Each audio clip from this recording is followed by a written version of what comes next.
After violating her probation for a felony firearm possession charge, April Sanchez faced a judge who could send her to prison for years. This is the moment she learned her fate. Watch as the judge not only delivers the sentence but also gives her a stark and direct warning about her future, especially regarding her children.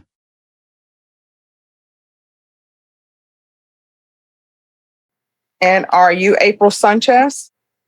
Yes, ma'am. All right, I'm going to show you a document entitled Motion to Revoke Community Supervision.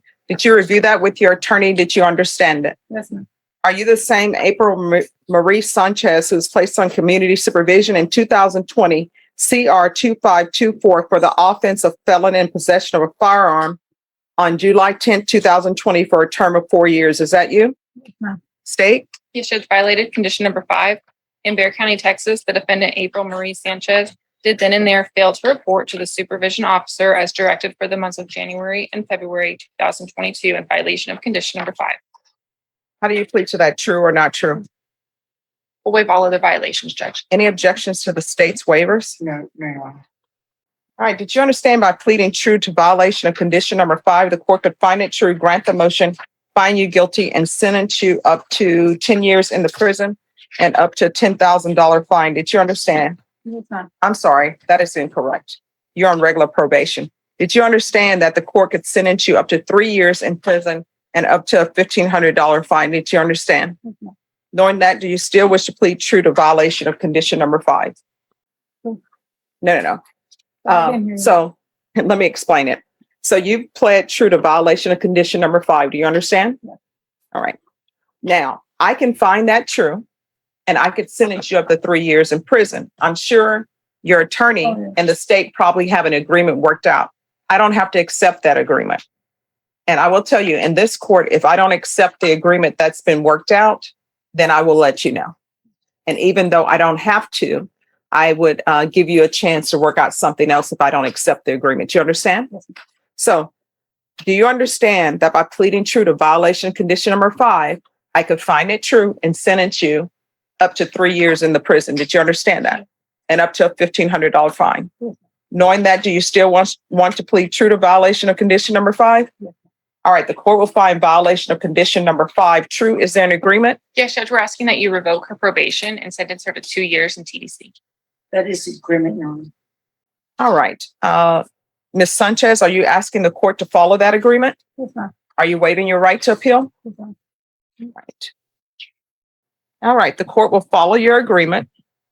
The court will grant the motion, and the court will sentence you to 2 years in the prison. There's a $1,500 fine, time and money to run concurrent.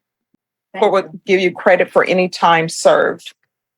I'm going to show you what's entitled Trial Court Certification of Defendant's Rights to Appeal. Did you review that with your attorney? Did you understand it, and did you sign it? Yes, ma'am. Because this is a plea bargain, you're welcome. Because this is a plea bargain agreement, because I followed your plea bargain agreement, and because you waived your right to appeal, you do not have the court's permission to appeal. Do you understand? Yes, ma'am. And because this is a felony conviction, you're not allowed to own or possess any weapons or ammunition. If you have a question over what a weapon or ammunition is, you'll need to speak to an attorney. Do you understand? Yes. All right, we can go off the record. I see that I'm the one who set your conditions, and part of the conditions I set for you was CPS compliance and parenting classes because you had children, and treatment for your drug issues. You haven't been successful on this probation. Let me tell you something. When you get out of prison, do not go, if your family member has custody of your children, do not go knocking on their door trying to take over and be a parent. Because let me just tell you, if Child Protective Services has said that we're giving your children to your relative and you show up and you live there, you're going to be opening your children up to be removed from that location. You understand? And I think you would agree with me that at this stage in your life, you're not the best of parents for your children, right? So when you go to the jail, and I will ask for therapeutic community for her, it won't extend length of time you are at the prison. But when you go there, you need to take advantage of all of the treatment they have available. You understand? And when you get out of jail, the immediate thing you should do is not call your children, not call who has your children, but you should be finding a rehab treatment facility. And they have them here throughout town and they're free. Okay. All right. So I'm going to add therapeutic community for her. All right. Good luck to you. Ma'am, does that keep my the back time and all that?